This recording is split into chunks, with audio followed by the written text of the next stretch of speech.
Власти России временно перевели систему маркировки лекарств в уведомительный режим работы, чтобы люди на фоне возросшего спроса на препараты могли покупать их без задержек. По словам главы Минпромторга России Дениса Мантурова, до сих пор остаются проблемы, связанные в том числе с недостаточной технической готовностью дистрибьюторов и аптечных организаций к работе с маркированными препаратами. По мнению Мантурова, такая мера позволит отпускать товар сразу, не дожидаясь ответа системы маркировки. Центробанк России видит возможность запуска технологии цифрового рубля уже в конце следующего года. Такие сроки назвала глава регулятора Эльвира Набиуллина. По ее словам, сначала должно состояться обсуждение консультационного доклада, затем Центробанк подготовит полноценную концепцию. Дальше начнется стадия пилота на ограниченном количестве пользователей, чтобы понять, все ли доработано. По ходу этой стадии, подчеркнула Набиуллина, станет понятно, куда двигаться дальше.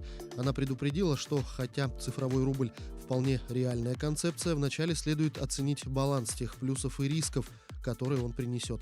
Преимуществом станет возможность проведения расчетов в условиях отсутствия интернета, хотя готовых решений по такой технологии пока нет. Опасностью же глава Центробанка назвала вопросы цифровой безопасности. Объем кредитов, предоставленных физлицам, на 1 сентября составил 19 триллионов рублей, увеличившись с аналогичного периода 2019 года на 2,2 триллиона рублей, следует из данных Центробанка. По информации, предоставленной на сайте регулятора, объемы кредитного портфеля физлиц активно увеличиваются с июля, ежемесячно превышая 300 миллиардов рублей. Центробанки отмечают, что ипотека остается ключевым драйвером роста розничного портфеля банков.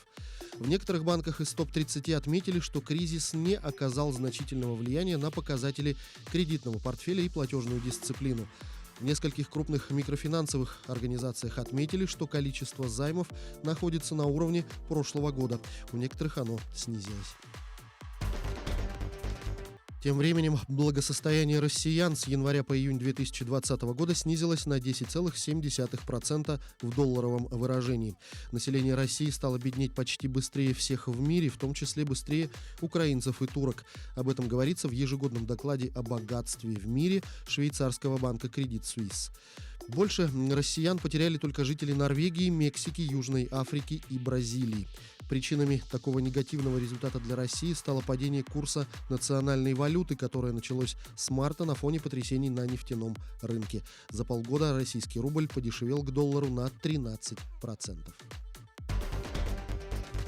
Ряд продовольственных товаров вырастет в цене к новогодним праздникам. Это макароны, так как в их стоимость заложена большая доля дорожающей продовольственной пшеницы. Также поднимутся цены на культуры, идущие на корм скоту, считают эксперты.